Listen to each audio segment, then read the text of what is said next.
Hi, I'm Daniel, and the wartime, or package as I'm calling it, is when Disney during World War II started making package films, which are films that are compilations of segments like Fantasia. Some were war propaganda to get South America to join America in the war, some were just because they forgot how to make normal films. These are often forgotten. Some people watching this video might not have heard of any of these, so we'll rank all six.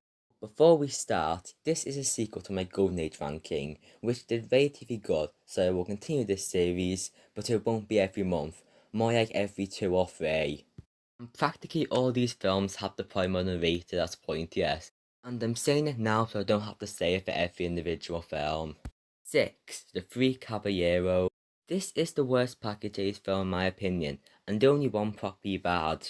This has a mild story in the segment of Donald opening presents, but it feels even more unorganized than the average package film. First present Donald opens is a nature documentary thing, and that scene alone is okay enough. Nothing special, but it's not awful. The second and third presents are about exploring Brazil or Mexico, because this film is propaganda. I'll discuss it more when comparing it to another film, but this isn't even educational. The other countries are just forced in to make it pass as propaganda. Then, the final 10 minutes. It's very weird in a way I can't explain. If you have seen the movie, you will know what I mean. Also, about 25% of this movie is with bad live action the ending. I remember it being there, but not this prevalent. The movie isn't animated well, and clearly has a low budget. The other films in this era try and work around it by not doing too many extraordinary things, but this is right in your face about it. Characters don't exist as characters, and it's not entertaining.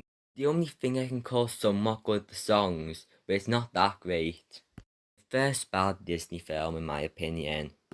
5. Make My Music. This film isn't on Disney Plus and I don't know why, so I had to buy the DVD, which was happy at only £4. That price applies to the film's quality well. A compilation of a bunch of boring and uninteresting segments, with music. Like 2 hats for you in Europe, and of course the male looks normal. Young boy tries to hunt a wolf, a spawn that was cut from Fantasia for a good reason. I guess the best segment is the final one about a whale singing, only because the great ending. I have barely anything to say about this film other than don't watch it. 4. Melody Time. A complete copy of the idea of Make My Music, that it's hard to differentiate them. The length of segments in this film is really inconsistent, and seems to range from about 3 to 20 minutes. John Appleseed and Peacock's Bill are really long, while some like Bumble Boogie is really short. The worst segment is that Johnny Appleseed, because I felt like it should have ended multiple times, but it keeps going and going and going and going and going. The best ones are Little 2 for being about her story about a boat, and Blame on the Samba for ignoring Three Caballeros and having a good song. It may be better than Make My Music, but it's more lazy because that was during the war and this wasn't. 3. Fun and Fancy 3.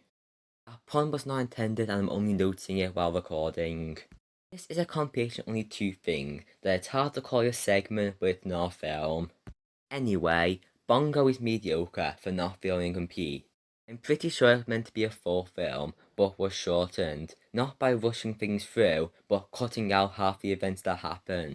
By the ending, it's really unsatisfying because barely anything has happened to Bongo. The second one, Mickey and the Beanstalk, is actually good because the interactions of Mickey, Donald and Goofy, and it adapts the story pretty well. Something weird about this film is there are 2 bits of wraparound segments. For Bongo, Jiminy Cricket introduced with a song, and it's good, but for Mickey and the Beanstalk, there is live action humans and dummies narrating it, and it's annoying. Wraparound segments can't even separate itself from the thing because it keeps cutting to it. And I find it annoying how the better segment got the worst wraparound segments and vice versa. 2. Saludos Amigos. This film is actually good, not quite great, but it works at what it's trying to do, especially compared to the Three Caballeros. Something good about this film is it can be educational in how it goes through countries. The bit with the sentient plane is not strictly region related, but it's mostly focused on what it wants to be.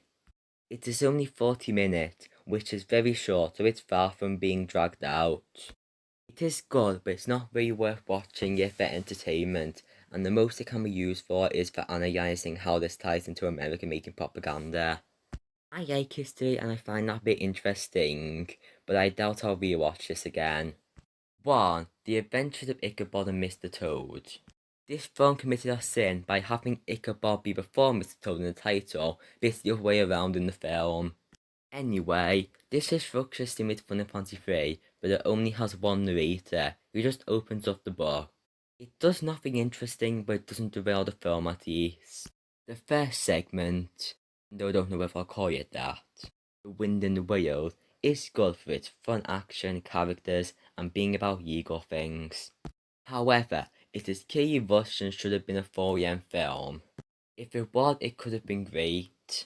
The second Icabod Crane is great for most of the last 15 minutes with a song that just about didn't make it into my top 25 Walt Disney Animation Studio songs, and for having scenes that masters a scary atmosphere. In conclusion, here is the tier list. There is 2 B tier films, 3 C tier films, and 1 D tier film from this era, which doesn't look good, especially because 2 of the C tier films were close to being D. Anyway, this era is Disney taking time to get used to making films, and didn't realise package films weren't going to catch on, and most of these films are forgotten. 2 of these are good but not great. After watching all 6 films from this era in about 1.5 months, was making me almost forget what a real movie looks like. This video series is conflicting me because I enjoy writing about it, but I don't enjoy actually rewatching all the films. The end.